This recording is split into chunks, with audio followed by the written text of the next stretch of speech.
Primary elections dominate discussions as APC stakeholders hold caucus meeting in Abuja.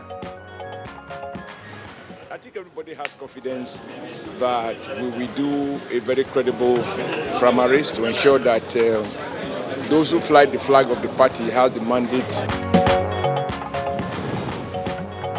Presidential Advisory Committee on Prerogative of Mercy inaugurated. Will go a long way in bringing about a drastic reduction in the population of prisoners in the nation's prison system. Nigerian National Petroleum Corporation to establish 2 condensate refineries. And on Good Morning Nigeria today, we shall look at the second part of reviving the eastern seaports, plus the UK Prime Minister's visit to Nigeria.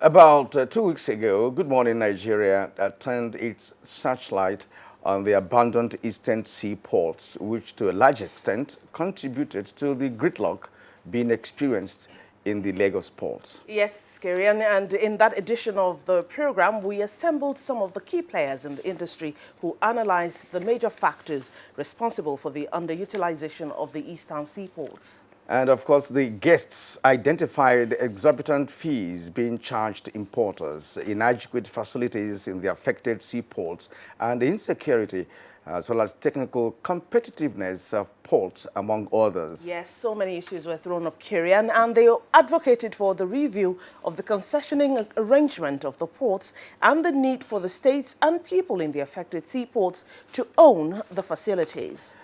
And what should be done to encourage trade facilitation in these seaports? How do we make the seaports technically competitive and efficient? What kind of collaboration is needed between the state and federal governments to make them viable? These are some of the questions we intend to put to our guests as we continue with our discussion on reviving the eastern seaports. This is Good Morning Nigeria, the midweek edition of the program. I am Kirian Umayo. You're welcome. And I am Sheung Olagunju. Good to have you join us again on Good Morning Nigeria, reaching you live on the network service of the Nigerian Television Authority, NTA, in Abuja, Nigeria's capital. And aside from the seaports, we shall also discuss the visit of the United Kingdom's Prime Minister, Theresa May, to Nigeria. And as usual, our traditional complementary parts of the program shall be brought to you, including newspaper review, business, sports, foreign, and entertainment news. The morning news is right now with Comfort Amodu. Hello, Comfort. Hello, Kirian and Show. Good morning. Now, issues relating to the forthcoming primary elections for the 2019 polls dominated discussions as stakeholders of the governing All Progressives Congress held a crucial meeting Tuesday evening. We basically discussed how to ensure full compliance with the ANEC guideline, and also ensure that we observe all the principles of internal democracy, participation, inclusion, fairness, and justice. I think everybody has confidence that we will do a very credible primary. The federal government is to develop national strategy to address the increasing rate of malnutrition in children in Nigeria. This was made known at the meeting of the National Council on Nutrition held in Presidential Villa. We hope also to be able to convince the states that also the states need to have a state-level council for nutrition, local government council level for nutrition, as well as community or ward level council. Children die and we think it's a medical problem, but they die because they are malnourished. And some of these are simple things like exclusive breastfeeding for 2 years, which are even prescribed by Islam. So it's about communication. It's about knowing the right diet. The National Assembly Joint Committee on INEC has set up subcommittee to analyze the 2019 election budget breakdown submitted by the Independent National Electoral Commission.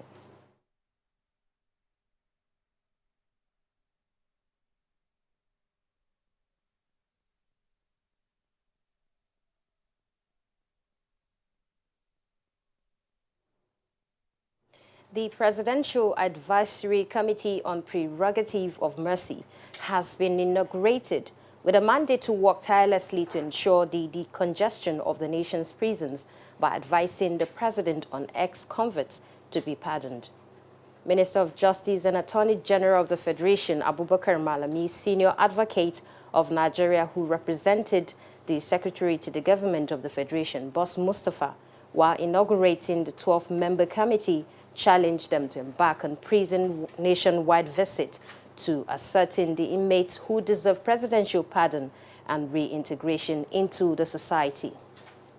Abubakar Malami, who is also the chairman of the committee, promised to work diligently within the 4-term frame of decongesting the prisons. By Mr. President and Commander-in-Chief will go a long way in bringing about a drastic reduction in the population of prisoners in the nation's prison system that has become a block of the nation's criminal justice system. Now, securing the nation's coastal waters is one of the several ongoing interventions by the federal government to reposition the maritime sector to play a leading role in economic diversification. President Muhammadu Buhari stated this in a message to the public presentation of the book Harnessing Nigerian's Maritime Assets, Past, Present and Future in Abuja.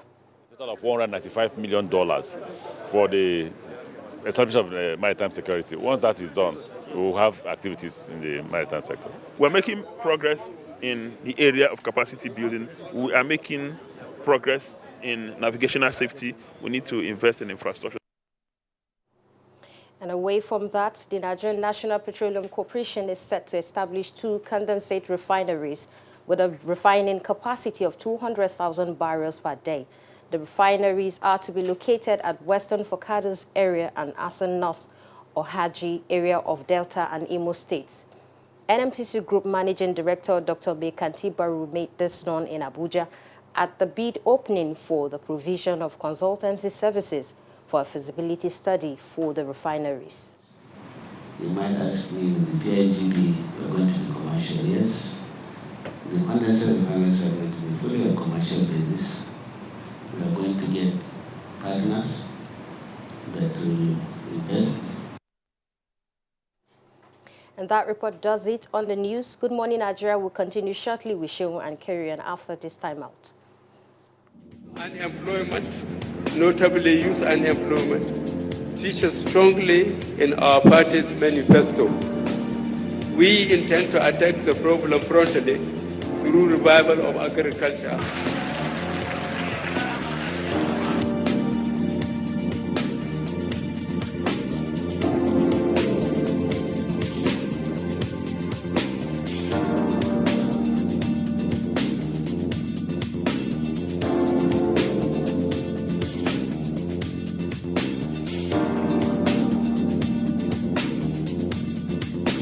The 30K is going a long way.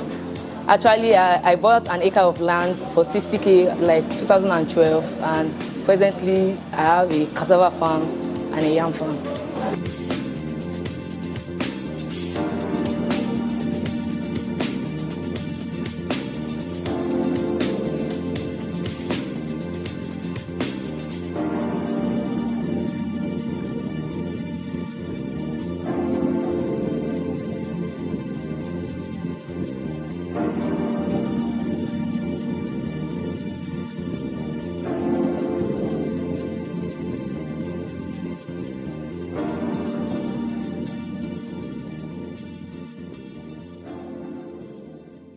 Dettol team is visiting schools to teach children how to protect themselves from diseases. Do you know how we get illnesses like diarrhea, cough, and cold? No! They are spread through germs which are everywhere. You collect germs that cause diseases. You pick up germs from any surface, like when you don't wash your hands after going to the toilet, while playing.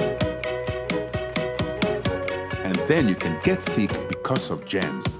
That's why you need to fight germs to stay healthy by washing your hands and taking your bath with Dettol soap to protect from up to 100 illness-causing germs. Wash, wash, wash your hands. What you have to do is bath, bath, bath yourself. Dettol soap every day. Wash, wash, wash your hands. reorganized, trained, and fully equipped. We are the new improved Nigeria Police Force. We fight crime. We bust syndicates. Whatever the crime, wherever the hideout, the Nigeria Police Force will get you busted. Stop kidnapping, armed robbery, murder, pipeline vandalism, and other criminal activities. Be productive. Be security conscious. Join the police force to secure your life and property. This message is from the Nigeria Police Force Public Relations Department. Fake news which is shared for malicious purposes is a danger to our peace and security in Nigeria. Misinformation as fake news is a serious threat to our hard-earned democracy and promotes hatred and misunderstanding between our communities. We are all responsible for stopping the spread of fake news in its tracks. So, always check the source and credibility of any news item. Say no to fake news. This message is brought to you by the Federal Ministry of Information.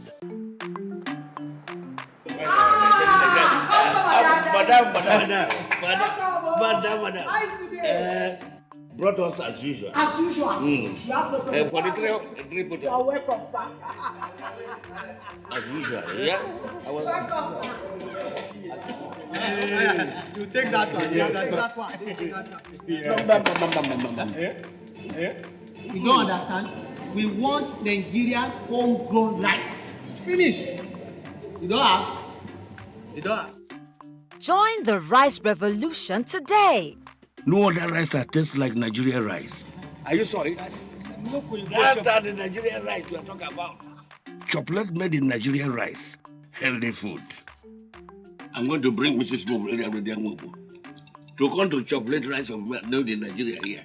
And see how it are made. Correct. And how they are cook it. Correct. Homegrown rice are good for your health. It will boost our economy and will give employment to our people. This message is brought to you by the Federal Ministry of Information and Culture. Give me the value pack. Helen! You do great value shopping. Absolutely. I'm a champion at getting value. Then you must have bought the Harpic 200 ml. Why Harpic when I have this? Even after applying them 10 times, they won't give a sparkling clean toilet. Impossible. Challenge. Detergent and bleach can't give a sparkling clean toilet even after 10 times. But Harpic 200 ml gives a sparkling clean toilet at one go. Wow. Harpic 200 ml. Real deal. Now only 200 naira. Time to talk business on Good Morning Nigeria, as experts in the mining sector are calling on the federal government to develop a fiscal regime for the artisanal and small-scale miners to curtail revenue loss to the nation and enhance environmental safety. For this and more, let's join Chimobi Wotamnachi. Hello and welcome to the segment. And with the news making the rounds on the business world, we start with the solid mineral sector, where experts in the mining sector are calling on the federal government to develop a fiscal regime for the artisanal and small-scale miners to curtail revenue loss to the nation and enhance environmental safety. Liakatung Babatunde reports that they are also requesting the host communities be carried along to reduce the health incidences occasioned by unregulated mining. Our government is not deriving any revenue from this form of mining, and at the same time the mining host communities are bearing the burden of the environmental devastation and the infrastructural strain. We need to organize the fiscal miners, and we need to cover them with proactive legislation.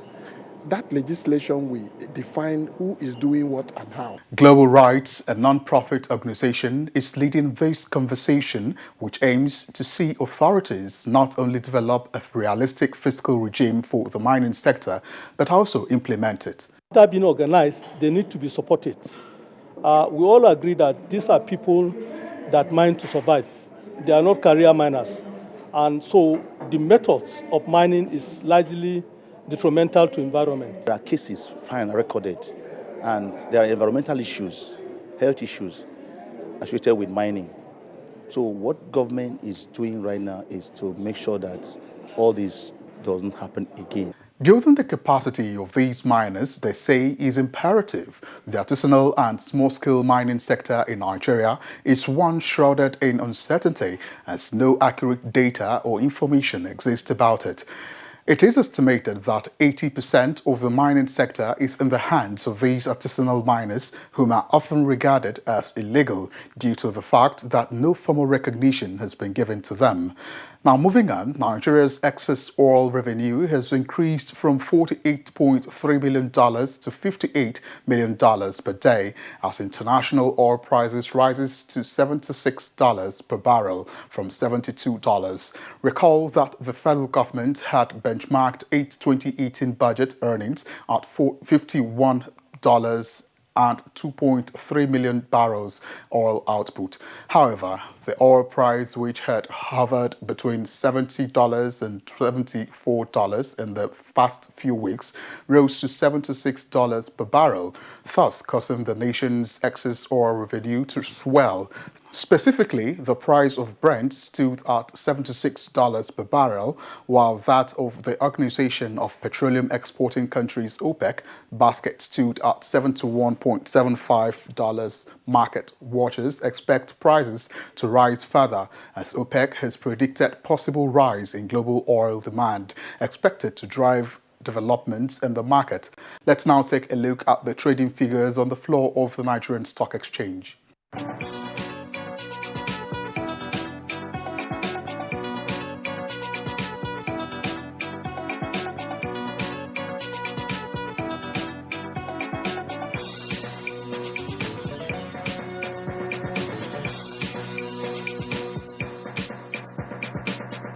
And that's the stories making rounds now. Thanks for your time. I'm Chimobi Walter Naji. Thank you indeed, Chimobi, for that business report. Newspaper review is next on Good Morning Nigeria.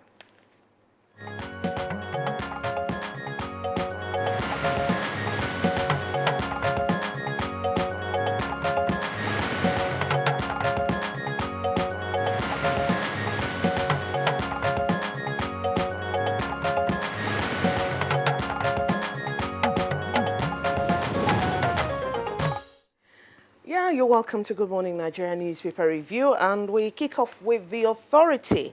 And above the nameplate of the authority, there are a bunch of headlines. 2019, traders shut down Ladipo market to collect PVCs. UK returns 27.5 billion naira seized from Nigerian. Federal government, states, local governments guilty of abandoned projects. That's according to the EFCC. And detail on page 6. Court insists on order stopping DSTV from hiking tariffs. That's on page 3 of the authority. And below the nameplate of the authority, Kwankwaso's declaration, federal government seals Eagle Square, ICC. With riders, CUPP condemns action, accuses Buhari of intimidation. We're on routine security surveillance. Police replies that accusation. And then the picture story on the front page of the authority is that of the Ooni of Ife, Oba Adeyeye Ogunwusi Ojaja II, President Muhammadu Buhari, and an investor in green projects, chairman of GDT Investment, Sheriff Ahmad bin Zohir Al Natur, during the visit of the Ooni and Sheriff Ahmad to the presidential villa in Abuja yesterday. Beside that, 2 APC ministers set to quit Buhari's cabinet, and alleged money laundering, clamor mounts for trial of Kachiko, others. Operation Python dance, IPOB orders another seat at home. Those are the headlines on the front page of the quite busy authority. Carry on. Yes, I have the Daily Independent here, and above the nameplate of Daily Independent, we have a striking story here. NNPC plans 200,000 BPD, that's barrels per day condensate refineries in Delta and Imo State. And Nigerians, have been waiting for this to happen, for us to have more, refineries added to the old ones that we have. At least have a more modern refineries.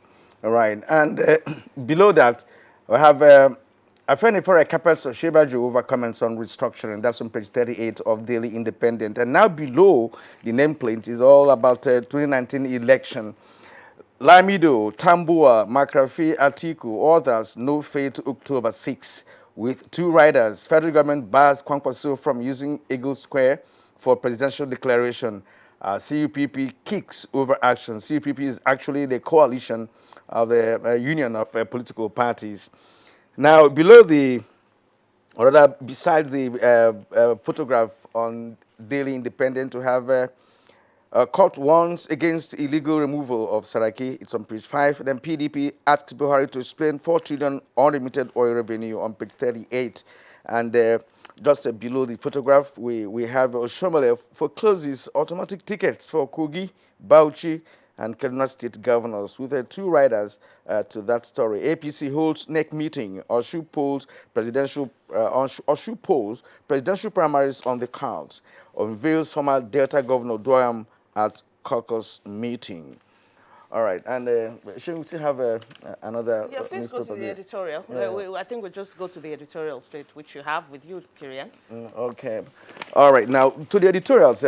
Decentralization of police operations. That's another important issue being raised by the Daily Sun on its editorial column. It says, buoyed by the need to tackle rising security challenges in the land, the National Economic Council, NEC, recently resolved to map out plans to decentralize police operations across the country. Disclosing this to newsmen in Abuja after the council meeting, the National Security Advisor, Babagana Monguno, said the decentralization of the police would aid greater access to information, unlike the present centralized approach. Well, what this means is that police operation can now be decentralized, perhaps zonalized, to ensure that more information circulate within the police system. But let me just read down a little bit so you understand what this means. A committee to be headed by the Inspector General of Police, Ibrahim Idris, with representation each from the 6 geopolitical zones, would soon be set up to come up with plans to carry out the exercise. Shehu, what do you make of this exercise? Yes, there have been calls lately from so many diverse areas of the country apart for state police, let's just putting it succinctly, state police, so that there will be more coverage of the hinterland, so that crimes will be nipped in the bud. I think that's just what this is all about, decentralizing police operations, taking it away from the federal level to get to the states and probably trickle down to other parts of the country. Because majority of the crimes in the country are hatched in the rural communities and they're executed at the city centers. And it is very important that this is done because Nigerians will be the better for it. That's the editorials. That's the editorials for this morning. And that perhaps will conclude a newspaper review for this edition of Good Morning Nigeria. Is not a joke. It incites genocide and crimes against humanity. Most of Africa's civil wars are caused by hate speech from one tribe against another. We don't want it here. The Nigerian government stands firm against hate speech. Under no conditions whatsoever should we tolerate or excuse or justify hate speech or hateful conduct of any kind, especially where such is illegal. There's no doubt that the resurgent push for separatism, as well as the rising cases of ethnic and religious disharmony, are all traceable to the growing phenomenon of hate speech. One nation bound in freedom, peace and unity. Nigeria, one nation, one people. This is a public service announcement brought to you by NTA. Winning in hot and dry conditions is hard. Causes the body to sweat, which attracts germs that are easily passed from one person to another. What keeps you so cool, man? Dettol Cool combines Dettol's protection and an invincible icy feel. For super cool confidence, use Dettol Cool. Dettol soap is now also available for 100 naira only. Cadbury Hot Chocolate 3-in-1, a delicious combination of rich cocoa and wholesome goodness of milk. Just add hot water to get an instant chocolatey treat. Cadbury Hot Chocolate 3-in-1. Just add hot water. These days, people get their news and information from more media sources than ever before. Some of the news and information given are fake, unverified, doctored, and manufactured to create confusion, stir disaffection, and cause disunity. Before you believe or share any news, ask yourself, is this real? Is it from a credible source? Is it verified or verifiable? Fake news is dangerous, whether you do it for fun or for political gains. Real people can get hurt.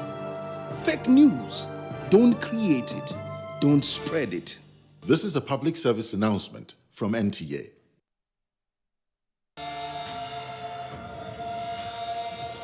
For years, the NTA has been promoting science, technology, arts and crafts under the tagged name National Children's Expo. We are set with another edition as we gather children around Nigeria, junior category ages 6 to 12 and senior category ages 13 to 18. The theme for Expo 2018, achieving self-sufficiency in agriculture, meeting the challenges of security and exposition of alternative energy as pathways to national development. Date, October 21st to 25th, 2018. Venue, NTA Headquarters Arena, Area 11, Garki, Abuja. We are set to celebrate the best of innovation across the country. For more information, please call the following numbers. NTA ETV, promoting learning. What makes a Naija mom powerful? I trust the power of Dettol's One Capful for bathing. The power of Dettol's One Capful protects from up to 100 illness-causing germs. Be 100% sure. You're watching Good Morning Nigeria on the NTA, and we move right now to our discussion segments, and we'll bring you now an update as an introduction to our discussions. As Nigeria awaits the visit of the British Prime Minister Theresa May, the British High Commissioner to Nigeria, Paul Arkwright, has addressed the newsmen on the itinerary of the Prime Minister. Oyeyemi Ajayi reports.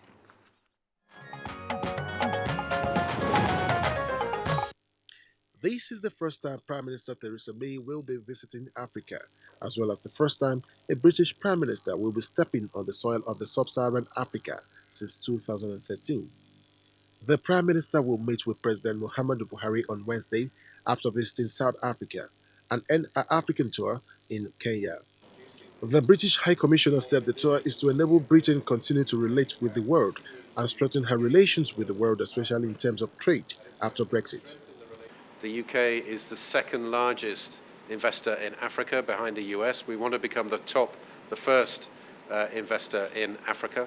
Other issues expected to be discussed include security, trade, human trafficking and illegal migration, as well as Nigeria's 2019 general election, which the High Commissioner says is supposed to be free, fair and credible, adding that Britain is not supporting any candidate, but only supports a united Nigeria. And she will be talking to victims of human trafficking herself to hear at first hand their experiences and to see how the United Kingdom continue the help that we've been giving, increase the help that we've been giving, not just to protect those people who are returning, but to look at ways in which we can encourage people to stay in Nigeria, discourage people from migrating illegally to Europe. The Prime Minister is expected to be in Lagos alongside a high-powered trade delegation, where she will also be meeting with Nigerian business community to discuss on ways to strengthen bilateral ties between the two countries and most especially look at job creation.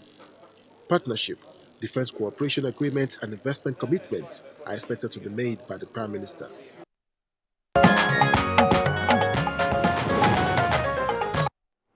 And to discuss the visit of the Prime Minister is the Honorable, or rather Senior Special Assistant to the President on Media and Publicity, Malam Garba Shehu.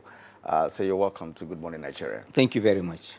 We also have Dr. Mukhtar Imam of the Department of International Relations and Diplomacy.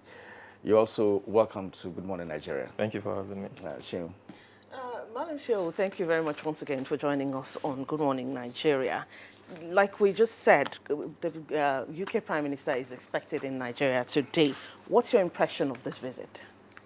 Well, knowing that the United Kingdom is perhaps Nigeria's perhaps most important international partner, you know, with the very long years of relationship coming from colonialism up to now, there is a justification in the UK having, you know, an extraordinary kind of interest in about everything that we're doing. So it's an important visit for us and for them, especially at a time when the UK, you know, themselves, they're in a transition, trying to get out of Europe. So therefore, they're looking at the entire, you know, international relations that they're engaged in, and reassessing all of the opportunities that they have, and they're looking at this continent as an international, as an important partner. Staying with you, what are the likely areas of discourse between Prime Minister May and President Buhari? Well, let me say that, first of all, there are two important agreements that will be signed. One, there is the security and defense, you know, partnership that the two leaders will sign. And their ministers in trade and investment will be signing, you know, an economic development, you know, plan, agreement that will bind the two nations. But beyond this, as the minister just said in the introductory report, there's a long list of issues, including our elections that are coming, matters of human rights, security, in the northeast, the things about farmers and the herdsmen, you know, killings and all of that. There are matters that both countries coming together around the table, matters of migration, ease of doing business, and how trade, you know, can be, you know, expanded between our two countries. So the thing then is to virtually all of the issues you can imagine under the sun, you know, legitimately, we will be discussed between the two delegations, given time, you know, and willingness to do so. All right, all right.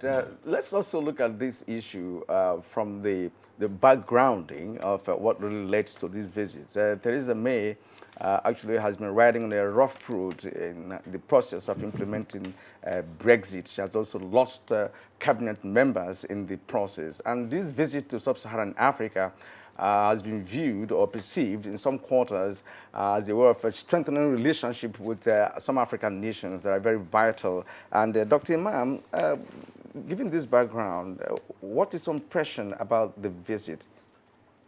Well, thank you very much. That's a very good question, actually, as it pertains to international relations. First and foremost, you see, after the three basic factors that have helped to avert an impending Third World War. And the most essential, the most important of the three is the growing interdependence among nation states. Today, we find that no nation, from time immemorial, this is what it has always been. But then in recent times, it has become even more imperative to note that the growing interdependence among nation states is very vital to our continued existence and all.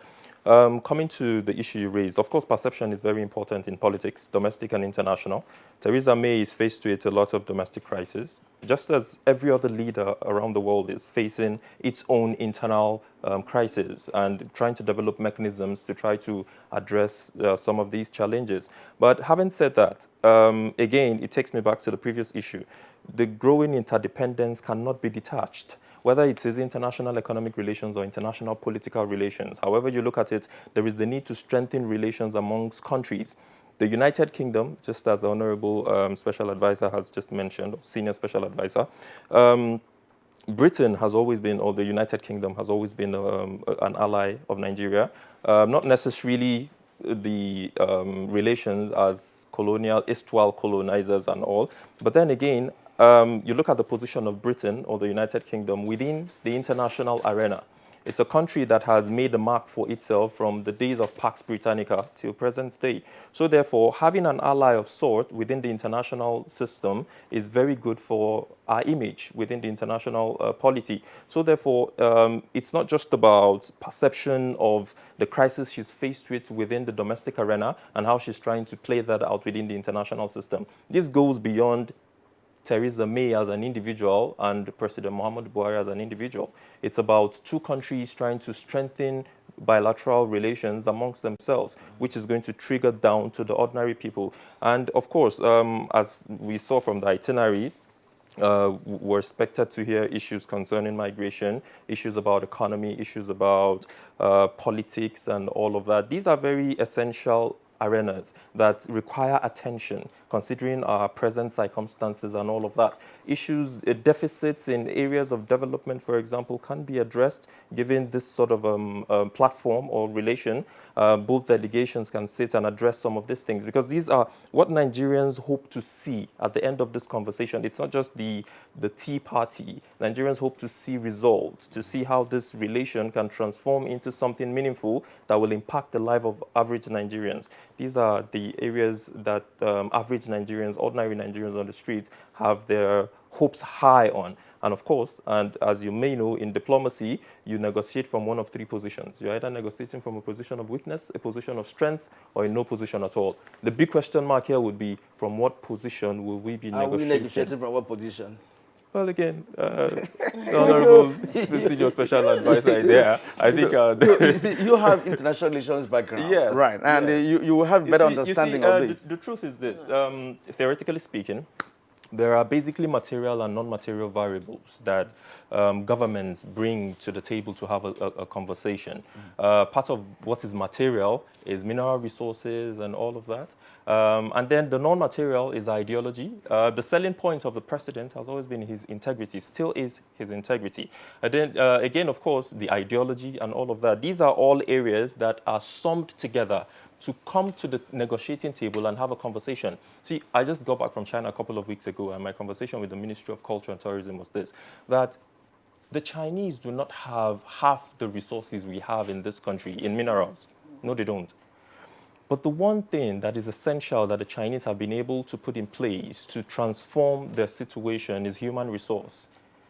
We need to also look at that aspect as well, to be able to say, how do we harness these very essential resources so that when we come to have a conversation within the international system, we can have a discussion that gives us a purchasing power, or rather that gives us a bargaining power. So these are very essential aspects that we all must try to look at. Thank you, Dr. Imam. Yes, let me come back to Malam Garba Shehu.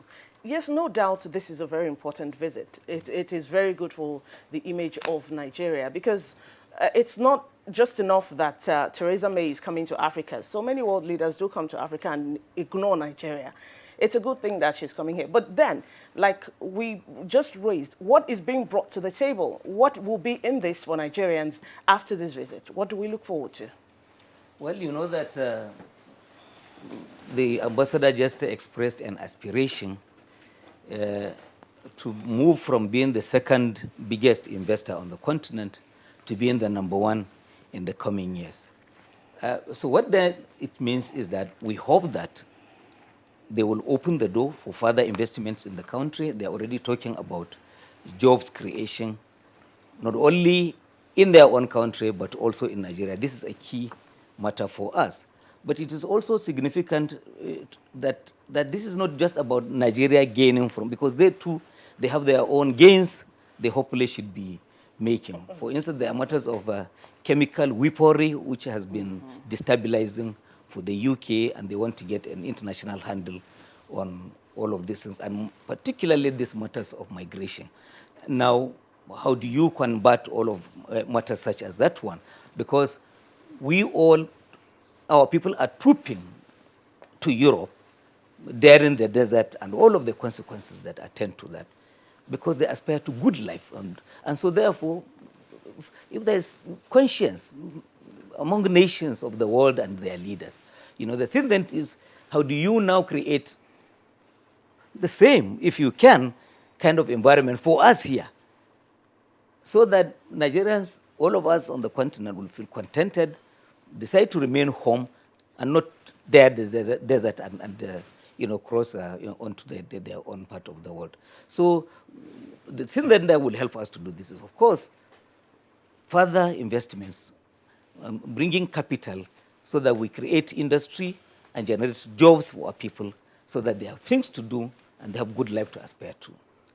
You understand that Theresa May is visiting, perhaps because of economic reasons, basically, because when Britain finally exits from the EU, Britain is trying to re-establish relationships, in fact, strengthen relationships, economic relationships, so to speak, because that's why my colleague asked about what we are bringing to the table. You mentioned about further investments. Are you now saying that Britain, we could get to a situation where Britain will begin to invest in Nigeria once more? And the second leg of my question is this. The president, on assuming office in 2015, did extend the hand of fellowship to other parts of the world to assist Nigeria in the recovery of public funds stashed in their countries. How far has that gone with respect to the UK? Well, I think so much has changed on matters of recovery of stolen assets. Certainly under the new dispensation in the country, so much has been achieved. We had gotten back more than 80 million pounds recently is in the treasury from the UK, and we are aware that the UK government has, working with all of our agencies, the EFCC and so on, they have succeeded identifying and blocking access to assets that are there in the UK. So in the context of all that is happening within the Commonwealth, which has an agreement to assist, each nation assisting one another to stem corruption and aid the recovery and repatriation of, I think that we are seeing movements now. In the past, much of it has been a lot of talk.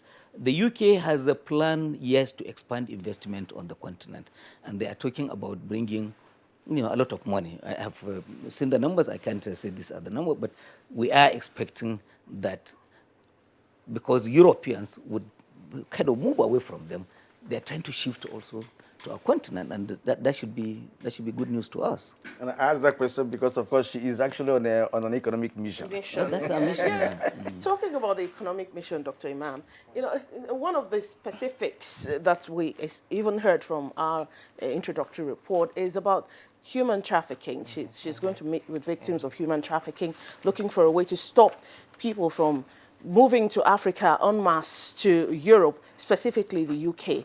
Is the EU now, the Europe, trying to tell Africa to put its house in order so that people will stop populating their countries illegally and then creating problems for them? Because we know quite to a large extent that illegal immigrants do constitute some problems for these people. Yeah, of course, that's a reality. We can't shy away from that. But then again, of course, migration is a lifelong phenomenon. It has always been there. People have always moved from one but place when it's to another. illegal, it's a problem. Yeah, of course, it is a problem. These problems, if we begin to go back to its historical evolution, there's a whole lot of blame to go around. Yes. All right.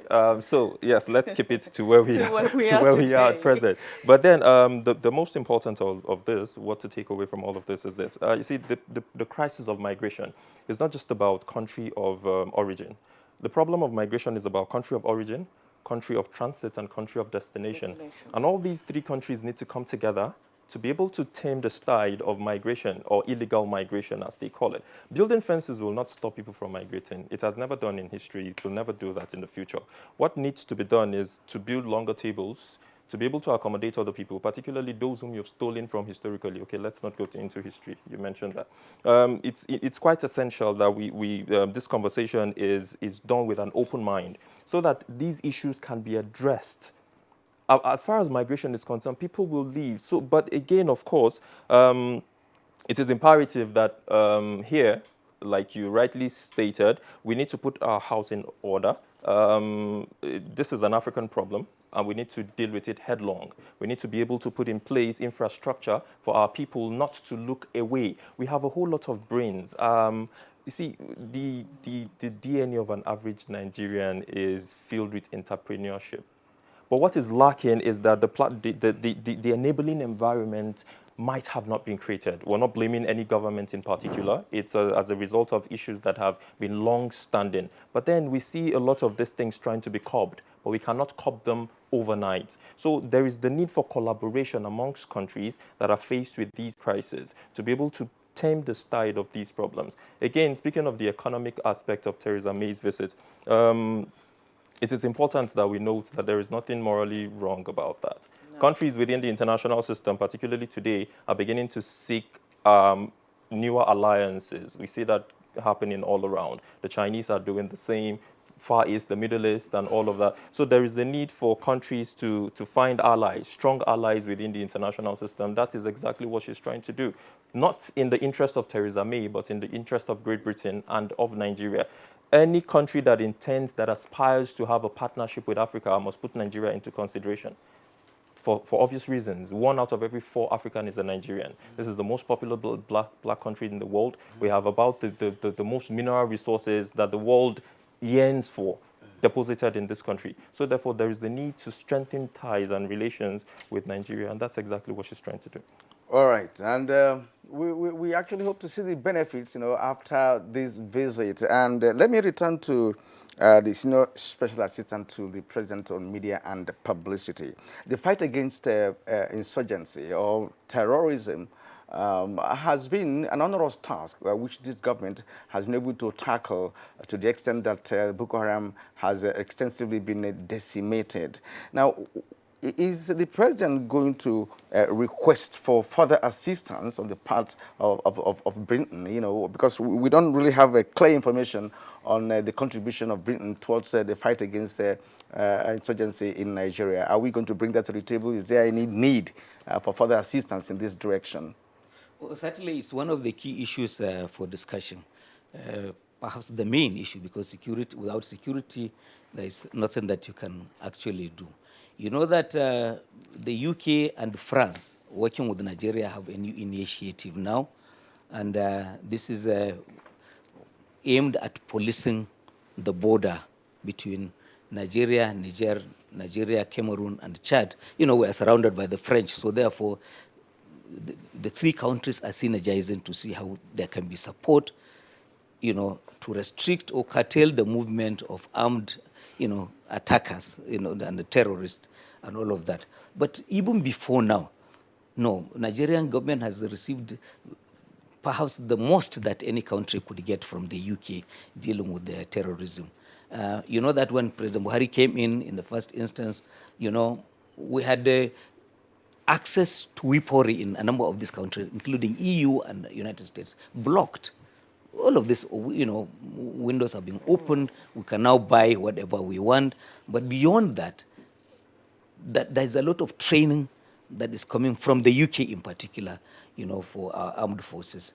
And the sharing of intelligence, which is also key, especially given their advancement, on matters of satellite technology and, all of the things that help to, keep an eye on the territory. So really there's this, following the growing perception that it's not just a single country problem, dealing with terrorism, and this Sahel-wide thing for us, which connects to the global terrorism map. We are getting a lot of support, and I think we are thankful for that. Yes, your final thoughts on this as we round off? Well, my final thoughts would be that at the end of this conversations, where governments meet, it's not just about Tea Party. It's about the end product of the conversations. It's about needs, it's about interest, and it's about what position you have in that conversation. I hope that this relation translates into further development for our people, to be able to put smiles on the faces of average Nigerians, and then, of course, to be able to tell the Brits that we have something to offer them, and they have something to gain from us. This is what I hope that we gain from that. Before you conclude, yes, is please. there any pact existing between Nigeria and Britain? If there is, could you just expatiate?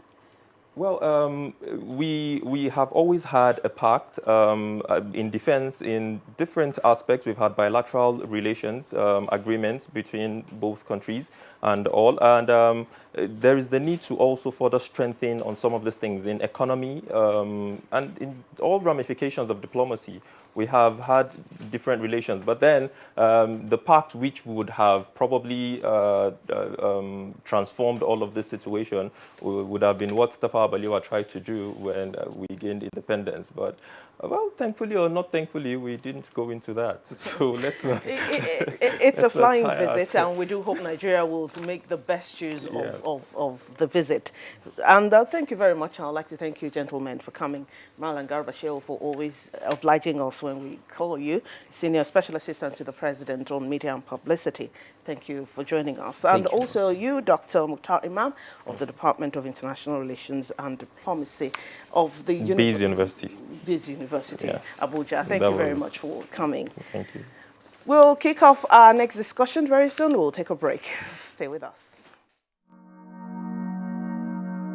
Nigerians. Suicide bombers are not spirits.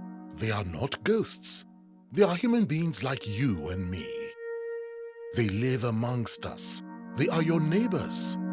They are your friends today, but terrorists tomorrow. So you must know your neighbor now. Security begins with you and me. Know your neighbor. Be vigilant. Be security conscious. Report suspicious persons, objects, and movements to the police and other security agencies. The security of our nation is a duty for you and me. If you see something, say something. Nigeria, unite against terrorism. This message is brought to you by the Federal Ministry of Information and Culture. Winning in hot and dry conditions is hard. Causes the body to sweat, which attracts germs that are easily passed from one person to another. What keeps you so cool, man? Dettol Cool combines Dettol's protection and an invincible icy feel. For super cool confidence, use Dettol Cool. Dettol soap is now also available for 100 naira only.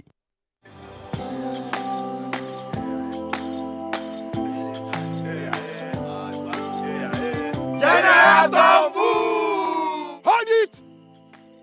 Me, I don't commot my hand from oil bunkering. General, what you going to yarn? What did the yarn say? I don't understand though. Because they spoil our water and our environment. And they cause our people serious harm. Militants is there. You know good.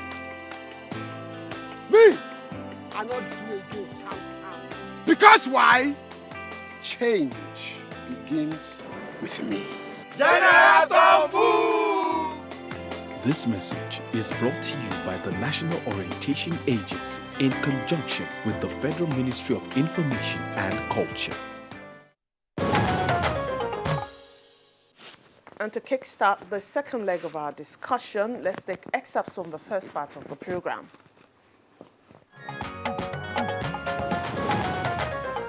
Why do we appear to have that challenge with effective dredging of the eastern seaports? Obviously, the issue of dredging is cardinal to the failure of using the eastern ports. Because, yes, it's true, the drafts are low to the various ports. That's true. The average in the eastern ports is about 7 to 8 meter deep, while you need about 12, 13 average for big seafaring vehicles and vessels to enter. However, in the last 30 years, contracts for dredging have been given repeatedly. 30 years, from the days of Gowon and back, they've been giving contracts for dredging. The issue is, where is the performance of those contracts?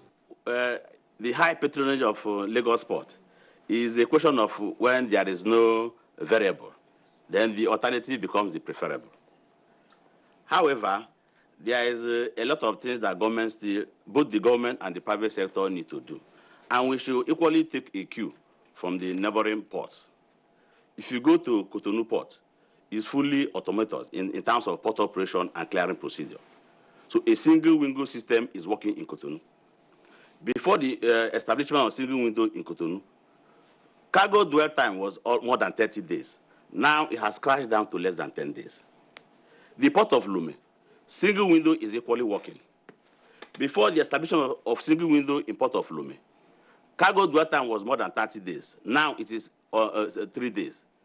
So definitely, if we want to move forward, there is need to bring the element of automation in our port system. There's need for us to look at our local charges, number one.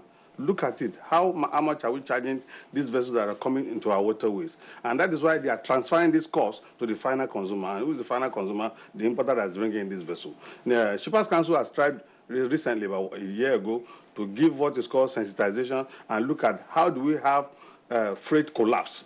But this has not been actually achieved. So what we've done so far is to see how we can have an eagle eye on our maritime domain by having an apt satellite surveillance, which can reach out to our economic zone, beyond our economic zone. And the facility we have now goes beyond our economic zone, up to 312 nautical miles of our economic exclusive zone. So this gives us the impetus to see what is actually obtainable there, because if you cannot see, you can't engage. So we have a 24-hour surveillance now, and we've been able to acquire about 5 fast intervention boats now, which is grossly inadequate.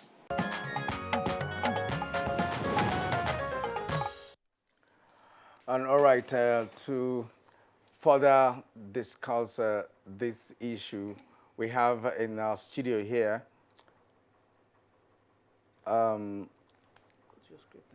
Hassan Bello is Executive Secretary, Nigeria Shippers Council. So it's a pleasure to have you on this program this morning. We'd also like to introduce Rear Admiral Makonju Kadiri. He's the Chief of Training and Operations at Naval Headquarters, Abuja. Thank you very much for joining us. Thank you, ma'am. And also with us in our Abuja studio is Mani Ochugboju. He's our regular, a legal practitioner and transport consultant. Good to see you again, Mani. Thank you very much. And, well, let's inform you that we had earlier invited the DG of NIMASA, Dakuku Peters, and Peter's side. And it's unfortunate that he couldn't make it this morning to this conversation, because it's, NIMASA is a special key holder when it comes to the issue on the table this morning on Good Morning Nigeria for discussion. Gentlemen, you're welcome to the second leg of our conversation this morning. So let's kick off with the DG Shippers Council. So many issues were thrown up, even from our introduction, and the earlier guests we had on the program threw up a lot of issues. From your own point, why is it that the eastern seaports are underutilized? Yeah, I think without repeating what was said the last time, there are certain dynamics which we have to, adopt in analyzing why. Chief of which is the limitations. Navigational limitations. You talk about the draft, you talk about the depth. We also have the issue of security and what I call community interferences in discharge of ships, at the eastern ports. We also have the problem of hinterland connection. If you have a port in the east, then it behoves you to have means of evacuating this cargo from the port. Now, the idea of having, large ships coming to Nigeria, that is what is of international standard. We need to have modern ports. Now, the ports in the east have their limitations. And so, in the shipping dynamics, you need to have what I may call feeder ports.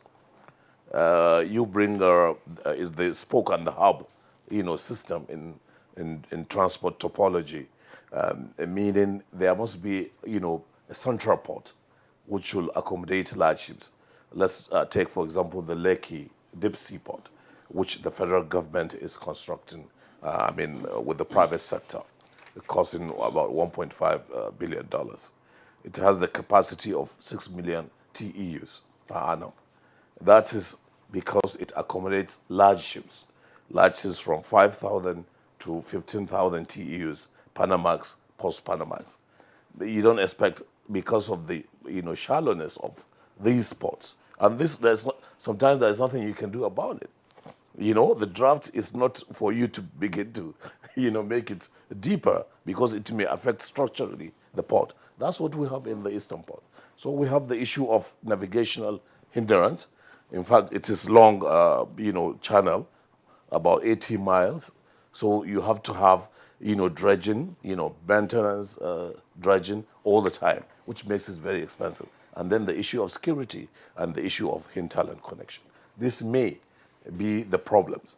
But the Federal Ministry of Transportation is heading a committee made up of the shipping companies, the terminal operators, Nigerian Shippers Council, MPA, NIMASA, all tackling this issue of patronage for I was going to say that, are we just going to leave them that way and then keep piling the pressure on the Lagos ports? Yeah, the Lagos port, must be the hub. And then you make them feeder ports. It must be the hub. Yes, transshipment, to Calabar, to Warri, to Port Harcourt. Not necessarily the big ships, because the big ships cannot navigate there. But it makes sense for you to have equipment, at these ports. It makes sense for us to patronize these ports. We cannot keep them, idle. It is a lot of sense. It will make a lot of confer economic advantage to Nigeria if we utilize the Eastern ports. Engagement of youth, the economy, where these ports are situated, and so many advantages. So the federal government has set aside on utilizing or patronizing the Eastern ports, and they are bringing all, its authority to make sure that this is possible. All right, thank you. You raised a number of issues here. You talked about shipping dynamics, insecurity, hindrances, navigational hindrances, and of course, dredging. Now, let's turn to Rear Admiral Makono Kadiri. Do you share the views of Hassan Bello with respect to the underutilization of eastern seaports in Nigeria? Thank you very much, sir. It is largely obvious that the eastern ports in Nigeria are grossly underutilized. And it has actually raised the fundamental issues. But coming from the security perspective, I would like to just divide the issues into two broad categories: operational challenges, security challenges. Now let's start with the operational challenges, like he has mentioned. For the captain of a vessel who is bringing his ship into a port, his first concern is the safety of navigation. And that has largely to do with the approaches to the port. Over time, because of the effects of siltation, the depths available for ships to navigate in some of these channels has been reduced. But there are prospects, and one of it is that I think recently, contracts have been awarded for the dredging of Calabar, Port Harcourt, and maybe Warri channels. If this comes on stream, then the confidence of other seafarers will be restored so that they can patronize the eastern ports. So I agree that one will be settled with time. Now let's come to the other one, the security challenges. One of the big responsibilities for us in the Navy is to shape the security environment, to give confidence to seafarers so that they can feel safe to patronize our ports. As we speak today, so much has been done to address security concerns for people operating in the eastern flank of Nigerian ports. Around 2015, there was a spate of attacks on shipping on the eastern flank. And in response, the Nigerian Navy activated a dedicated operation to combat armed robbery at sea and piracy. And if you look at the statistics, from 2016 down, there has been a downward trend in attack on shipping. And we even went the extra mile. If you look at Calabar Port, for instance, Calabar Port is largely used by passenger vessels from our contiguous states that are contiguous to Nigeria, Cameroon and Gabon. What we do in the Navy is, when these ships are coming, we establish contact with them. And right from outside Nigeria's waters, we provide dedicated security, escort them into the channel, escort them even up to the port. And if you look, you can confirm from Calabar Port, in the past 3 years, there has not been an attack on any passenger vessel calling at that Calabar Port because of this dedicated operation. We are doing a lot of things. In the Navy, for us, it is fundamental that Our ports, our maritime environment is kept safe because of its strategic importance. 90% of our shipping in and out is by sea. And with respect to the safety of navigation, we also have a responsibility to coordinate hydrography in Nigeria. And we are doing a lot of things. Let me just give you about 2-3 of what we are doing. Recently, we have activated initiatives to chart our waters, our national waters, not the international waters, now our national waters, so that we can make them more, we can make them more navigable. Nigerian Navy is building hydrographic survey capabilities. We're acquiring survey vessels. We are now into cartography to make charts, because for so many years we rely on the Royal Navy. Can you break these things down for us a bit? Some of us that are not. Okay, Madam. You see, it's just like you talk about maps. Okay. If you want to, even now, in your vehicle, you have the GPS. GPS, yeah. Which you can access some maps so that you can find your way around town. Similarly, if you look at the sea, it's formless. Yes. You don't have features there. You just have the sea and the sky. So the question is, how do you move? Where do you move? Now you rely on equipment. Okay. So you need charts. These charts are just like maps. Okay. And there are a number of information that will be on these charts. The most important to you is the depth. How much distance do you have under your ship so that your ship will not go and sit on the floor? There are also a lot of hazards that are not visible to you, but they're underwater. There are some rocks. They're not showing up, but they're there, and you don't want to go and collide with them. So now we're building capacity so that we can make our charts so that our national waters, there are more than 3,000 creeks in riverine part of Nigeria. So we're trying to chart all this. We're trying to build capacity for hydrographic survey so that we can enhance the safety of navigation. We'll be back with you, Rear Admiral. Let's go to Manny now. Manny, from our various discussions, even with the ones you have joined us in many of them, we agree, we all understand that the eastern ports are underutilized. But then, what's the cost of this? I'm not even talking only now about the Naira and Kobo costs now. The cost of underutilizing on our society, on unemployment, on so many other things. What's the cost of this? The cost is difficult to quantify, and experts vary on what the cost is. But if you look at data provided before the concession of the ports, you will hear costs ranging from 70 million to 100 million per annum, which can be saved when the ports are concessioned and are effectively working. We are also told of figures up to $2 billion in a span of 10 years that can be saved if the ports are working properly and if there is efficiency in the handling of cargo. We were also told before the concessioning that there will be a reduction in importation costs, that there will be reduction in the handling of cargo, that there will be reduction in post operation. And we were also told that there will be increased employment for those within the riverine community, that there will be improvement in the access roads and in the rails as well. I'm glad Mr. Bello mentioned rail, that there will be increase in the connectivity with the hinterland, that these access roads will be improved. Not to talk of the cargo handling equipments, the cargo handling, the warehousing equipments as well. All of these were part of the promises of the concessioning that started around 2003 to 2006 during the Obasanjo regime. The issue now is, have these promises been delivered? And to a large extent, no. I say no to the extent that the eastern ports are neglected or underperforming. Neglected to the extent that most of the cargo that we handle, the containers, both liquid and dry, still go through Lagos. I respect Bello's view that Lagos should be the hub, but notwithstanding, the eastern ports, in my opinion, with due respect to Bello, still have the potentials for growth, for shipping, maritime services, for port handling equipments. The eastern ports have more potentials now than Lagos. Lagos, with due respect to Lagos, I like Lagos, I lived in Lagos. Lagos is oversubscribed already as it is.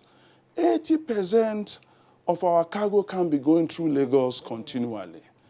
80% of our shipping activities should not be taking place in and around Lagos alone. 80% of our tank farms should not be concentrated in and around Lagos alone. If you move the facilities and the opportunities and the services to the eastern ports, it will balance the maritime development and the maritime industry. It will balance it out.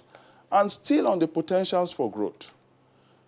The maritime industry in Nigeria have not even exhausted its potentials for Nigeria, let alone for West Africa and Central Africa yet. We are still looking at the projection of about 10% so far. So we are looking at still another 80 to 85 to 90% projection of growth. Where would that come from? From Lagos? Yes, fine. Lagos is getting Lekki and Badagry. But then there's opportunity for growth in the east. Akwa Ibom Deep Sea, and there are some conversation around Calabar Deep Sea. And I know that some private individuals and others are also promoting another deep sea in Ibiano in Akwa Ibom as well. I believe that if Lagos have 4 ports, Akwa Ibom, Calabar, Port Harcourt, Warri, and others can each have 2 more. There's still room for growth. What we have now is still not even enough for what Nigeria needs, let alone for West Africa and for Southern Africa. That's why I believe that there's still a lot that needs to be done. Gentlemen, thank you so much. I think the key issue here is underutilization of the eastern seaports. And I want us to get to a point where we begin to address the reason, the major reasons why they're underutilized. Because we can't just be raising the issue of insecurity, navigational challenges, and what have you. But these are nature existing, waiting to be properly utilized. Right, Billy, let me come back to you. What is it? What is it that should be done? Because from what Manny has raised here, it does show that something is wrong somewhere. You know, the fundamental thing about utilization of ports or patronizing ports is a decision rests on the shipper, the consignee, the owner of the cargo. He decides which port his cargo will be taken to. This is a fundamental issue. If he wants Lagos, it has to be Lagos. He must have his reasons. Yes, he must have reasons for doing that. And one of the reasons is economic reasons. Is that a regulatory approach to so this? that is one of the things that we have to face and equip the ports. We have to equip these ports so that the shipper can make a decision. I agree with you, Manu, when you said Lagos is overused, oversubscribed, if you like, and we should distribute, cargo, to other ports. Not only seaports, but we have river ports. We have inland ports. As a matter of fact, cargo should not be examined, at the ports. It should be taken to, fan out to inland ports or off-dock terminals. This will bring the congestions out and help the economy of the eastern port. But the ports, must receive some attention from the government to make them work. Now, the ports have been concessioned. I know we have problems, certain distortions with the concessioning of the ports. But concessioning of the port is also one of the most important things that has happened, in the transport sector, whereby we bring the private sector to lead. Government cannot, be the operator of cargo as it was before. We expect competition. There should be inter and intra-port competition.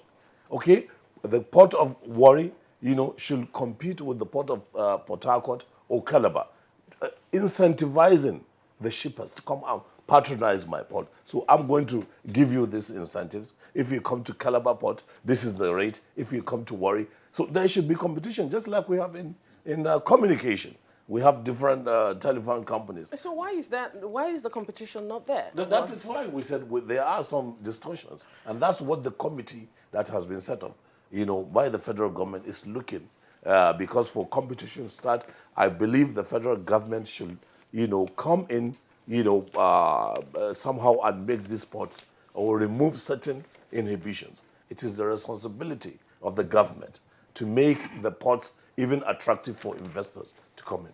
I will go back to Rear Admiral Kadiri now, and I will talk about security again. And this I want to ask from the point of view of a layman. We seem to hear every time that crude theft, illegal activities happen in some of these eastern ports. They don't use small vessels to steal crude oil, but they still find a way of getting these things, navigating them around. And then the ones that are of economic value to the country, we hear stories of how they can't come to the ports. I mean, like I said, I'm talking from a layman's point of view. So can you just shed light on things like that? Thank you very much, Mariam. Just like you have said, talking from a layman's perspective, Yes. there are many stories that people peddle. Okay. But when we come to facts, you find out that some of the stories are not really what, as they are painted. Okay. I told you earlier that some vessels that patronize the Calabar port go in and out unhindered because of effective presence by the Nigerian Navy. Okay. I think, to me, having the DG has already discussed some of the technical points, but if you look at it generally, we now need to begin to build confidence in shippers. Some perceptions stay for a long time. Do you know, if you go abroad now, some people believe that if you just come into Nigeria today, Boko Haram will just kill you. But it's not true. We still move around freely. We need to build confidence because it is in our collective interest to decongest the use of the Lagos ports. A lot of people that do business in the Apapa area cannot access there because, you see, articulated vehicles lined up there over kilometers. Even the Shippers Council, your office is in Apapa. I don't know how easy it is for you to access your office, sir. Now, we are doing a lot in security. We still import fuel into Nigeria on a daily basis using large vessels. They're not attacked because the Navy is there for them. So there cannot be any difference between cargo vessels. Yes. On airport, FOT is widely used. It's very busy. If you go to Port Harcourt, the Federal Ocean Terminal is very busy. And you record LNG is operating in Bonny, and they do large shipments. It's going on. I think somehow people have become used to Lagos. And we can always continue to talk about these security issues. No, to me, the one that is critical is the safety of navigation, dredging of the channel, so that large tonnage vessels can visit those ports, and maybe also to improve the capacity of the cargo handling capacity in some of those ports. But if that is not done, light vessels can still go there. There are some times too that we lighten up a vessel.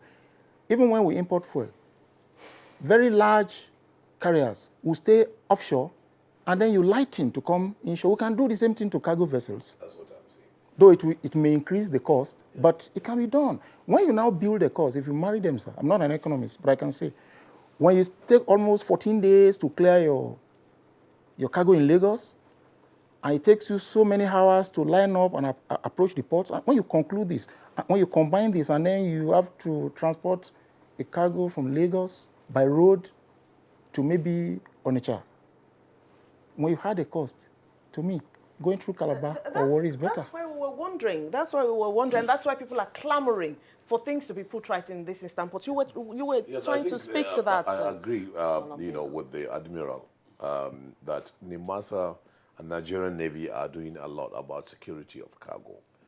One of the reasons why people wouldn't like to, consign their cargo to eastern ports is the issue of security. The Navy, the incidence of security has reduced drastically.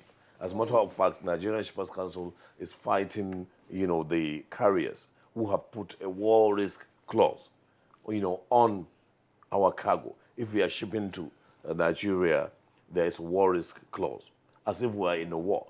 But this is not justified. This battle has been fought. Incidences of armed robbery, or what you may call piracy, has reduced drastically. So this is one of the things. And the federal government has signed a contract now with the Israelis, about total surveillance. This will further curtail, the incidence of security. So if that one is tackled, the issue is to equip these ports. One port is patronized because it is efficient. Okay? Other ports may not be. In fact, so when we visited other ports, they cannot measure. So they don't have equipment even to clear the goods. The clearance process is primitive.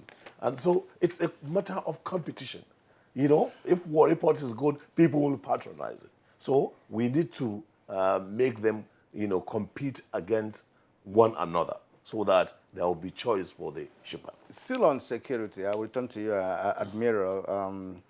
The issue of security has been raised a number of times whenever we're discussing the issue of seaports in this country, and have given assurances that the Navy is doing something credible to that effect. And Bello just informed us that the federal government just signed an agreement with the Israelis to provide the surveillance and all of that. Now, do you have the capacity? Do you have the manpower and equipment to man several kilometers of all those sea and river around Nigeria? Is there any difficulty, in terms of providing the needed security? Thank you very much, sir. Let me start from the issue of surveillance. If I invite you to take a tour of some of our maritime domain awareness capability, you will be shocked at what you will see. We have a 24/7 surveillance of our maritime environment. We have the Regional Maritime Awareness Capability System, which has been installed almost 15 years ago. We also have the Falcon system, which gives us a global picture of the maritime space. The new contract will only just come to complement that. Yes. So let me just say that about 3 years ago, the Nigerian Navy sailed a ship from here to Australia, and the ship came back by our own crew. So if we're talking about capability, we have the manpower. The Nigerian Navy moved ships from here to Liberia when that country was engaged in the Civil War, and we delivered there. If you go to sea, we're there 24/7. So manpower issue is not there. The Nigerian Navy is 62 years old, and we have come a long way. Only about 3 months ago, when we were marking our 62nd anniversary, we convened an international maritime exercise. We had about 7 countries participating, and we put about 20 ships to sea, just to show you our preparedness to defend our sea area. So there's no doubt that we have the manpower and we have the capability, but we still need more encouragement because maritime security is expensive. What about equipment? Because it's part of it. Yeah. And new modern technology. In about a few days, we're going to commission about 6 inshore patrol craft and about 12 interceptors. We're retooling our fleet. We're training our personnel to enhance their capability and their ability to deliver. And then we are not forgetting that the sea area has a lot of stakeholders. So we are involved also in a lot of collaboration, both locally and internationally, because maritime crime is transnational. You can't fight it alone. And the last aspect I would like to bring about size. We have arrested a number of people carrying out illegalities at sea. Enforced prosecution now. We have secured, the prosecuting agencies or government have secured some convictions, but there's still a lot to be done so as to deter criminals. How much of deployment of satellite is used by the Nigerian Navy in terms of navigation? I don't think there's any, even our smallest boats is fitted with the global positioning system. This technology has been with us over time. We'll be going to Manny now. Manny, let's talk about the concession. Some analysts are already saying that there should be a review of the concession of some of these ports. Because if something has been concessioned to you, it's for you to make it right and then generate money and make it usable. If it has not been done, should we now start thinking of reviewing these things and then even the public-private partnership arrangements of these ports? Thank you very much. Incidentally, I'm one of the critics of the Obasanjo concession that took place during his era. The whole idea was good, as Bello have said. It is imperative that we bring in private sector, technical know-how, financing, and cargo handling efficiency and other stuff, yes. But the way and manner the present operators have been carrying on their business in the last 10 years, the concessioning vary from terminal to terminal. For some, it's 10 years. For others, it's 15 years. For most of them, it's 25 years. So many of them are coming to their terminal stage now. I don't call for abrogation of those concessions. No, it's a contract. Let's respect it, at least so that there will be international confidence in contracts that the Nigerian government and others sign. But What I'm respectfully suggesting is that when they come to an end, some of them will be ending the next 4 years or 5 years or even 10 years as the case may be. We have to critically review the performance. Take a look at the key performance indicators. Have they met them? Look at their business case or full business case when they pitched this idea of concessioning to us. They came with fantastic ideas of how they will revolutionize the eastern ports, transform the cargo handling efficiency, bring new equipments, bring down cost of importation, and what have you. Look at what they promised us, and look at what they performed. And what have they delivered? And in my opinion, they've been colossal failure right across the board. Only a few cases of success stories here and there that you can point hand to. For those few ones, I mean, we don't have to mention names. We give them their due respect. But for the majority of all the others, particularly in the eastern ports, incidentally, some of the operators in the eastern ports are also in Lagos too. There are one or two that cut across. You see an operator or a concessionaire in Calabar, he's also in Warri, or he's in Port Harcourt, Old Port Harcourt. So they are interlinked, as it were. So I don't know why they will be efficient in Tinkan Island and will be grossly inefficient in Calabar or in Warri. Those are issues that we really have to look at. I'm sure Bello would take a second look at those issues because they are working on reviving their capacity and performance. Manny, before we go to Mr. Bello, I will still stay on that. One would think that this is a business arrangement. If something has been concessioned to you, it's because you want to make money from it. So if you're not being efficient at it and you are not making money from it, how then are they operating? It's actually curious. Those in Calabar, for example, are talking of losing money and underperforming. They talk of equipments that they have imported, $1 million, $2 million equipments that are lying idle. So to a large extent, they are underperforming even in their own business, case. They are underperforming, not to talk of the service they owe us as a country, because port is a critical national infrastructure. So if it is underperforming, it affects the rest of us as well. I don't think they are doing well in their business. I know a few of them are doing well. And if they are not doing well, well, that's another reason why when their concession comes to an end, it should be reviewed. I know some will say you should abrogate it, you should review it critically and say to them, thank you very much, pay them off, pay them some compensation, and let them go and let new concessionaires take over and see if they can introduce competition and see if they can work hard in bringing down the cost of importation. And also, too, the regulatory agencies like the Nigerian Ports Authority have to also look at the issue of incentivization. How much incentive are the eastern ports getting? If, for example, when they were running these ports, they introduced incentives, up to 30% in some cases, for cargoes and imports to Port Harcourt, to Warri, and to Calabar. Why can't some concession be given now? Or let me even use the exact word. Why can't some inducements and some incentives be given to them? The issue of regulation that Kyria mentioned, quite rightly so. Yes, it's an issue. They have the rights to set rates, shipping rates, harbor rates, and other rates. Nigerian Ports Authority can waive their concession, can waive, it's in their discretion to reduce those rates. So if, for example, a ship is being charged $71,000 to berth in Lagos, make it 50, make it 45 for Calabar, for example. And I tell you, they will start moving to Calabar almost overnight. Furthermore, some of the ships, you can use flat belly ships. You call them flat belly, I'm sure. Bello will correct me. Bring flat belly ships. They don't all have to be these ones that must be, that needs 15-meter drafts. You don't need it. You can bring the flat ones. Lastly, you can do transshipments. You can do transshipment. You talked about the hub, and the spoke. Do transshipments. Warri Port is next door to Onitsha. A large percentage of the shipments coming through Lagos, they end up in Onitsha Market. What is wrong with Onitsha Market Association using Warri Port?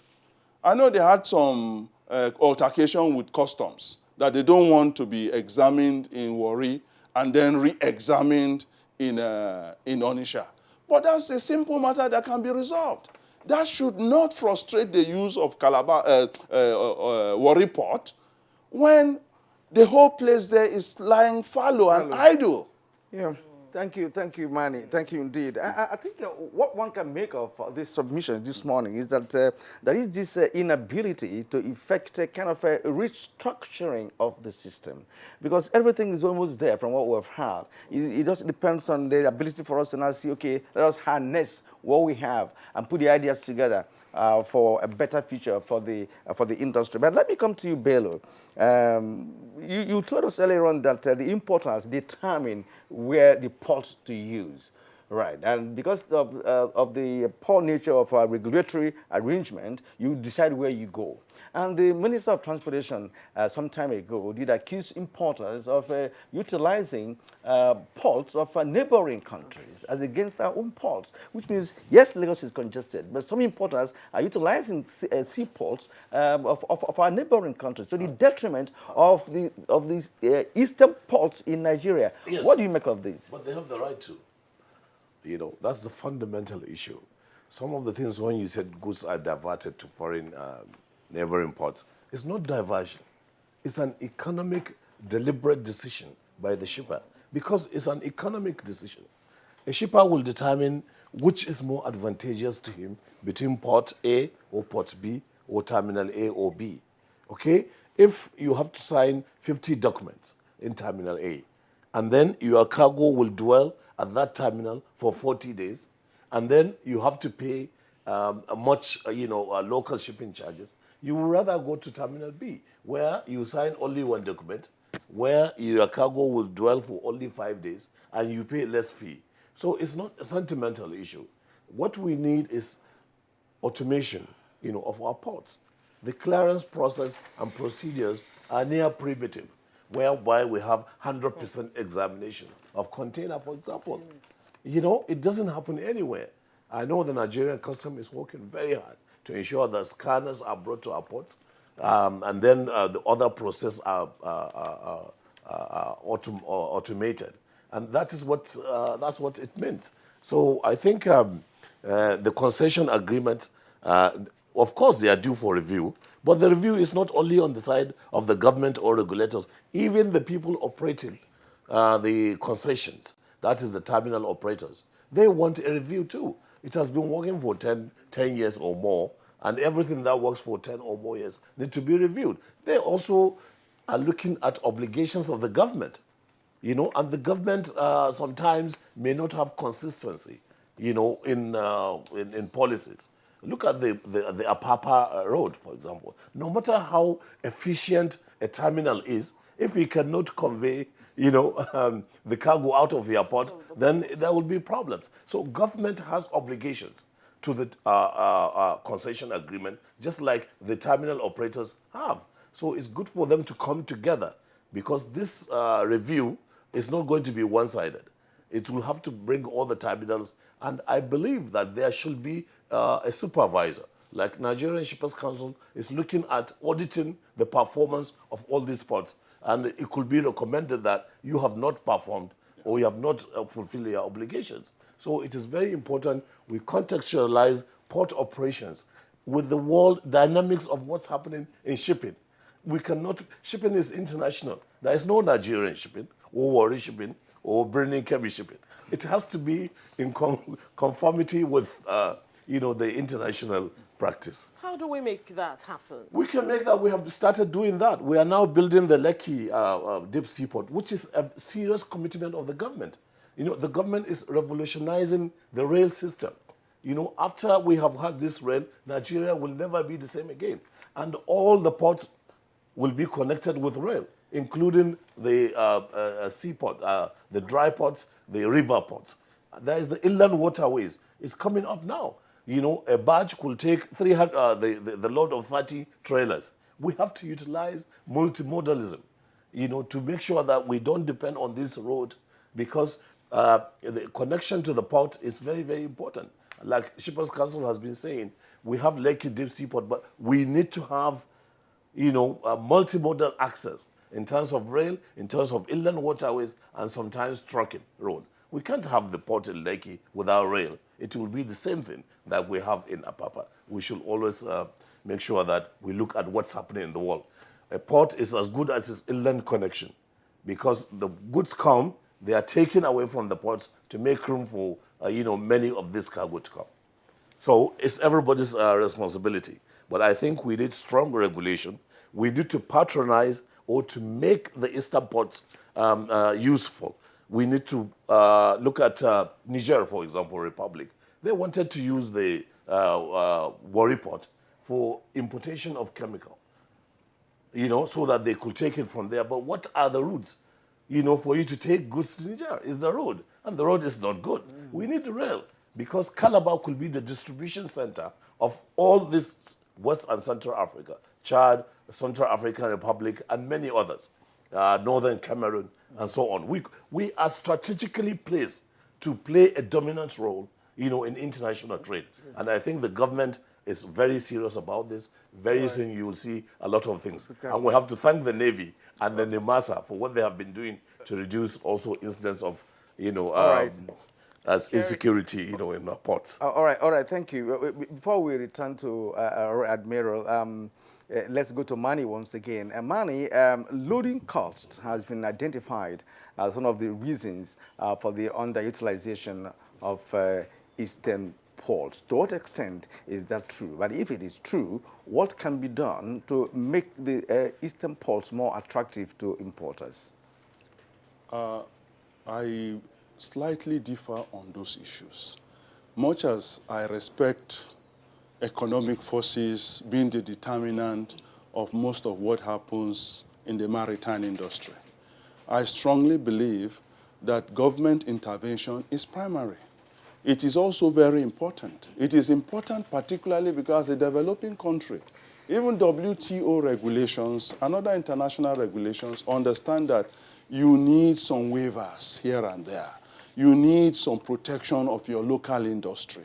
Yes, if you allow our maritime industry to be exposed to the vagaries and the oppression of international maritime industry, they will just keep pushing us from right to left, like a canoe on a high sea.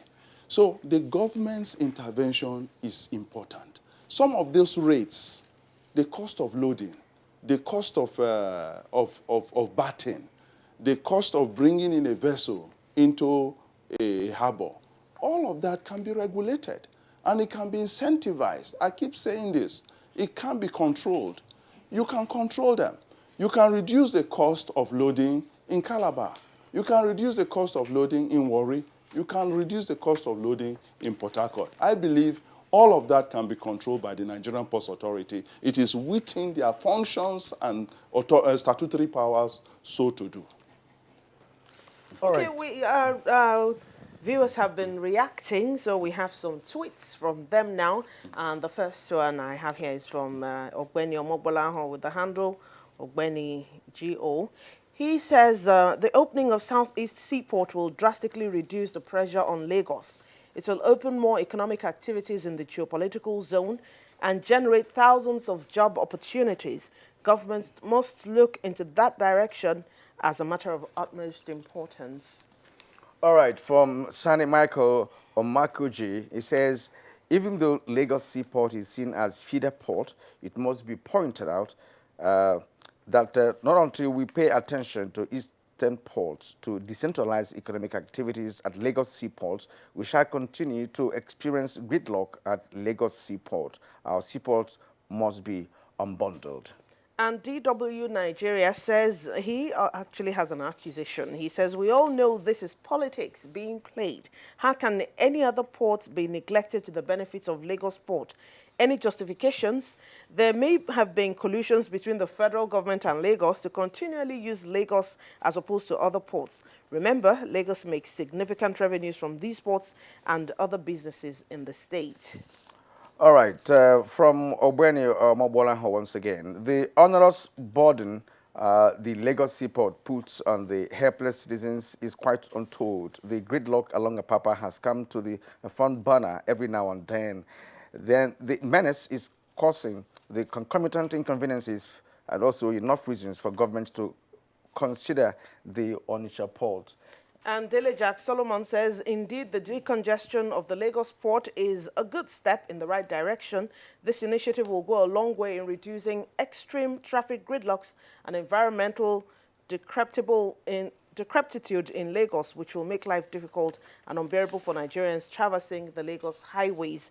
Those are the tweets we have for now. And I'm going to go back to Mr. Bello with this accusation from one of the contributors here.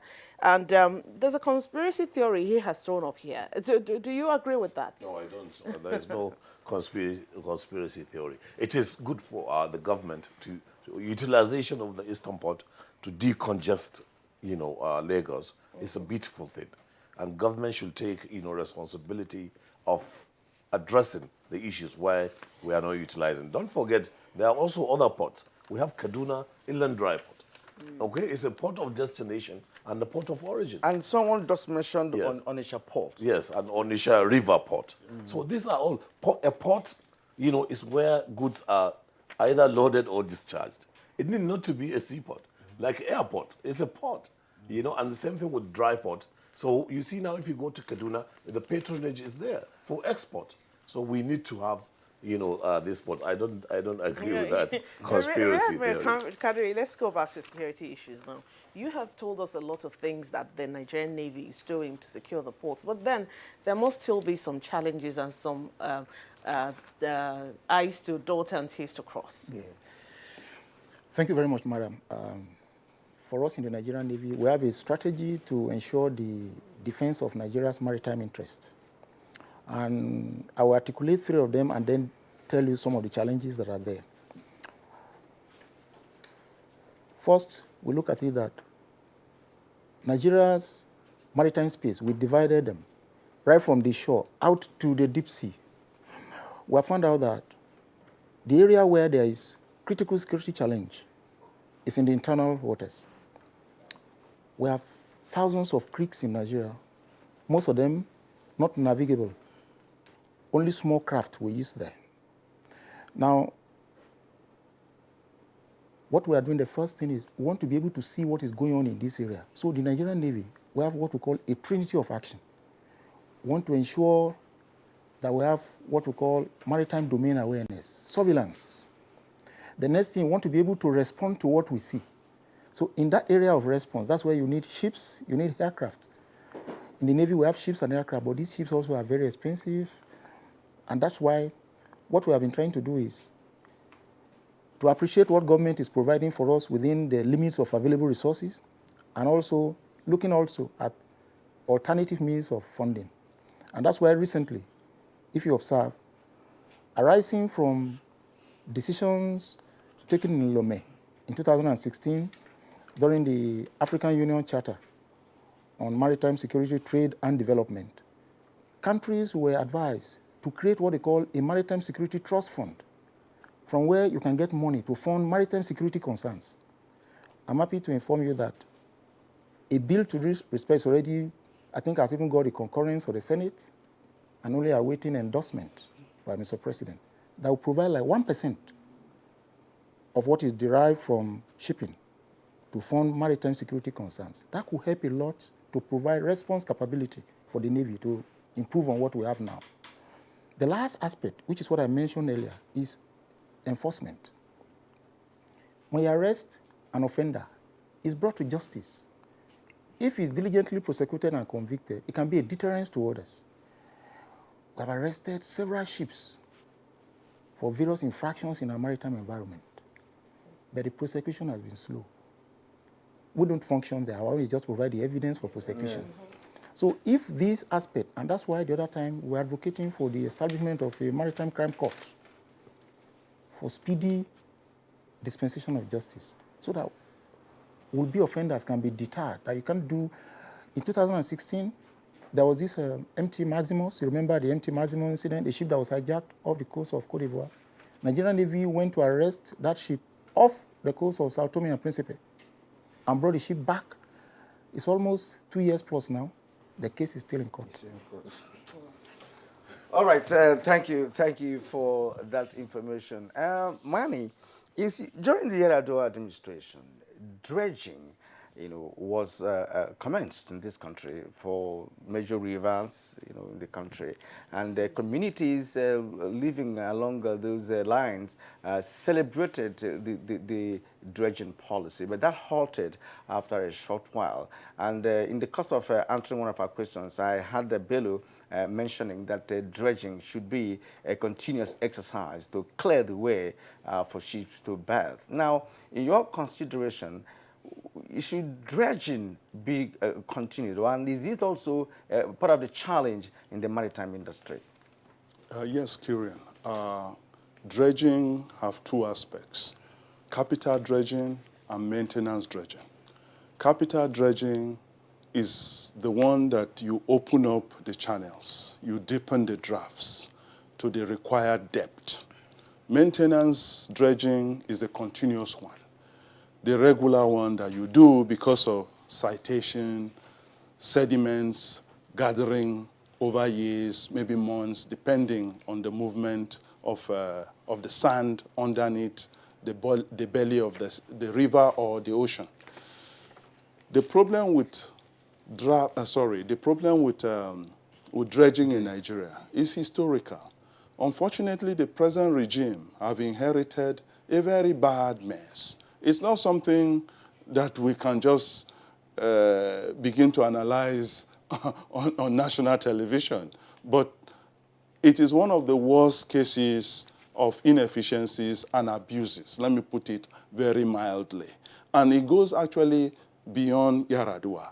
I think from the days, even from the days of Abacha's regime, if you look at Eastern ports alone, we're talking of staggering sums of over $36 billion, not naira, at given times that have been given for dredging. And there has been, in many cases, no proper dredging.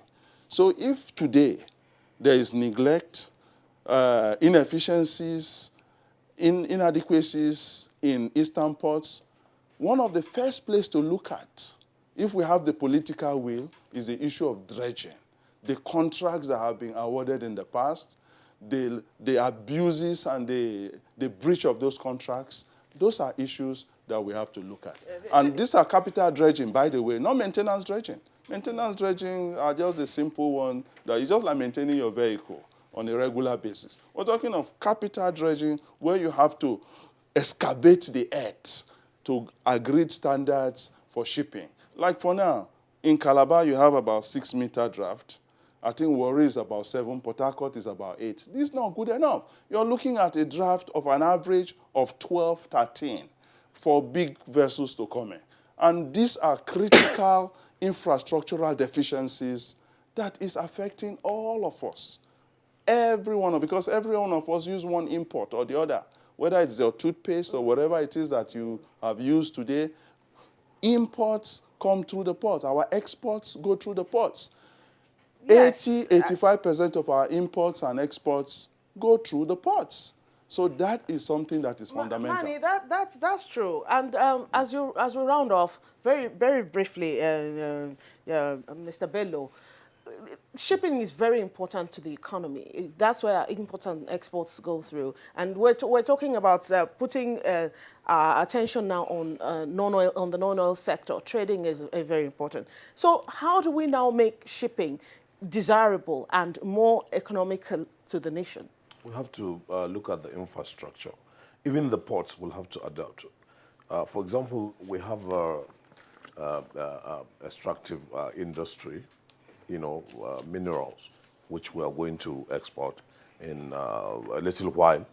Now, we have to have ports, that will accommodate, the weight of these chemicals, the density. So sometimes ports, they have a cargo capture. They specialize in 1 or 2 products. We cannot be jacks of all trades. Why don't you design a port, to be a port for solid minerals, another port, to be for chemicals, And that is one of the things that should be done to some of these in the southeast. Something. Yes, we have to respond. Yes, with our competitiveness. Thank you, my friend. That has been a good analysis of what the situation is with respect to the eastern ports in Nigeria. At this point, we'll have to conclude this conversation and, of course, bring you the other segment of our program for today. So thank you indeed, Hassan Bello, Executive Secretary, Nigeria Shippers Council. It's been a pleasure talking to you this morning. Thank you. And Rear Admiral Makono Kadiri, Chief of Training and Operations, Naval Headquarters here in Abuja. Thank you for sharing your thoughts and experience on this program this morning. Thank you very much. Thank you. And of course, one of our regulars on this show here, Mani Ochuboju, legal practitioner and transport consultant. Thank you for coming this morning on Good Morning Nigeria. Thank you. And we now continue the program with sports.